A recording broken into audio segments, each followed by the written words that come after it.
Okay, so the first thing that I'm going to do when I'm doing a research study is it's usually for a class. This class is my nursing management class, and I am researching the drug epidemic in my community, which I'm going to do in Virginia.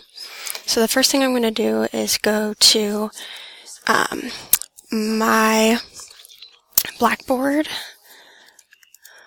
and find the rubric so I know exactly what I need to look up. So I'm going into my Blackboard right now, and it's loading,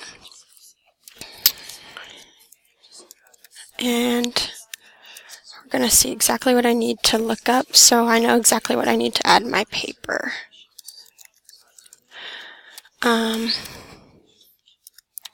Okay, let me get in here.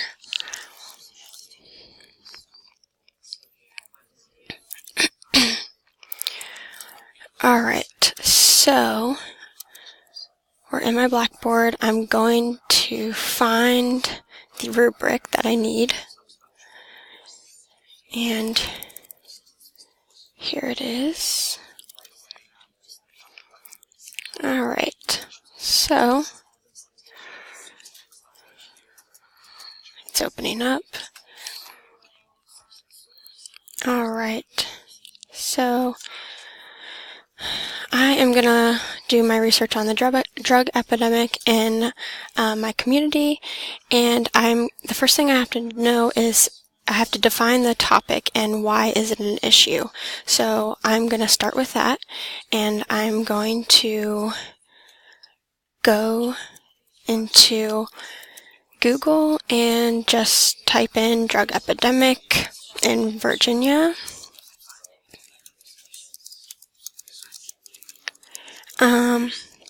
Alright, and then after I do this, then I'm going to look for a reliable source. When I usually look for reliable sources, I usually go for the CDC or anything that's .gov. .org is even okay sometimes too. So usually the CDC, you can't go wrong. So I go in, and this pulled up drug overdose deaths. It's just talking about what it is and the statistics.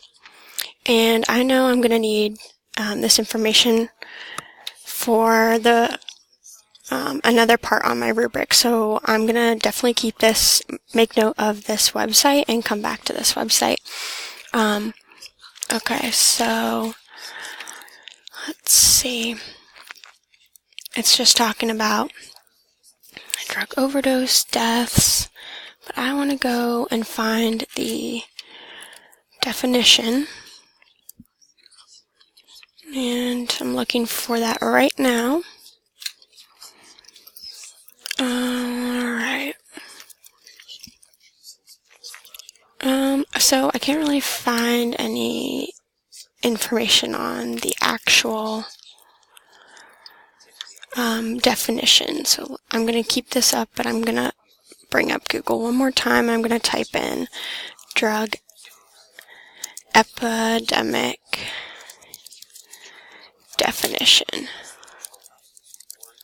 Alright, and then it pops up and it says opioid overdose crisis, which is one of the first links, so I'm going to click on that, and that's drugabuse.gov. And it's the National Institute of Drug Abuse, so I would consider this a reliable source. So it's just saying here that in the 90s, the pharmaceutical companies reassured that the medical community that the patients would not become addicted to prescription opioid pain relievers. And this just goes on to talk about how then the doctors went out and said how they started giving giving patients who had chronic pain these opioids because the pharmaceutical company said that they weren't going to have any addictive properties to them. So I'm just going to take this definition and reword it in my own words and make note of that on a piece of paper, and right next to it the website that I got it from. So when I'm finished, I can go back and I can plug it in on my the citation website. Citation machine is what I usually use, and then I can take this information and just transfer it over so it's easier for me. Okay, so then so I got that information. Now I need to find what other information I need next. So the next information I need is why it is an issue.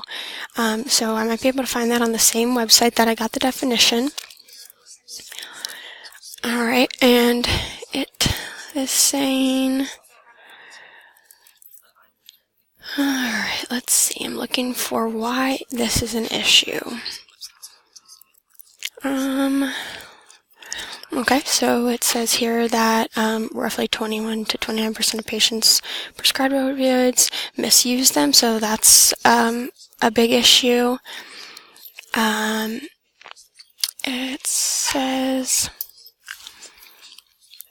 It says it's become a public health crisis and because of devastating consequences.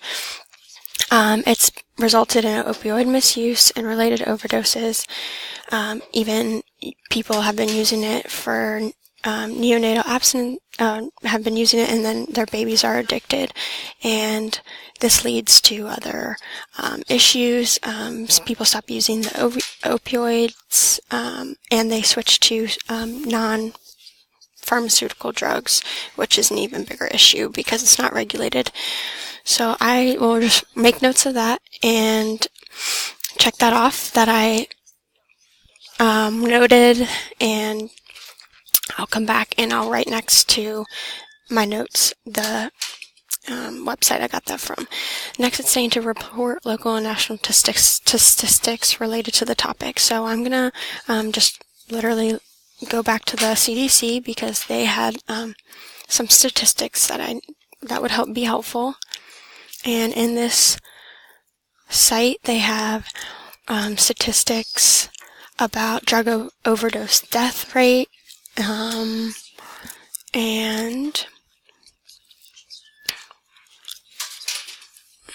the states in which it affects the most. And so I'm just going to kind of make notes of this and see what other statistics I need.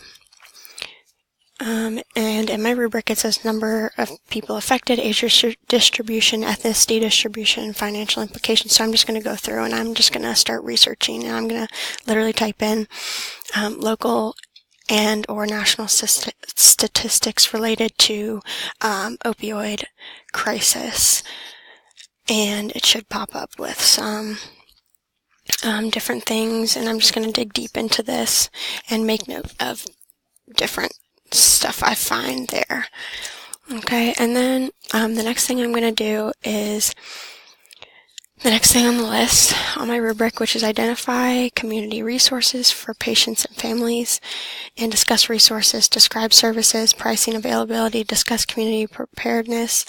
So I'm just going to literally just type in Google search, identify community resources for patients with opioid abuse or heroin. And it's going to just pop up with meetings that they could go to, NA meetings. It's going to come up with different rehab facilities, different programs that they have in the community. And then if I go more into detail and click on and dig deep, I'm gonna find services and pricing and availability and insurance and all that sort of thing. And I'm just gonna go through and make notes on in my notebook about where I got this information from, the exact website, and then once I have all my information here, I'm going to go down to the next thing on my rubric, and I'm just going to analyze the strengths and weaknesses of the community resources. So I'm just going to go through probably and just go through the actual website of the rehab facilities or the meetings and just see the reviews and if it helped people or not. and I might even go into a journal, a peer-reviewed journal, and just get information about if it's good for people who are addicted to opioids or not. I'm just going to list 3 strengths and weaknesses, and I'm going to explain why they're strengths or weaknesses, and I'm going to make sure I take note of this in my notebook, and then right next to it the exact website. And I usually keep up all my tabs so I don't lose them. And then after that, I'm going to describe the community health nurse role related to my chosen topic and provide a minimum of 2 recommendations for improvement. And so here I'll just go in and I might even use my book for this and go in and look up the community health nurse role and cite that book and take notes on that. And then I'm going to provide a minimum of 2 recommendations for improvement. And that's just going to be my own opinion based on that, so I don't have to cite that. And then after I do all that, I'm going to have all my information. I should be able to start putting it together in a paper, typing it out, and making sure that I use correct APA format when I'm using quotes or in-text citations, or just paraphrasing or summarizing. I still have to cite, and then once I type it all out, I'm going to make sure I provide a works cited page as well, and make sure everything is included and that I don't leave anything out and that it is in the right format.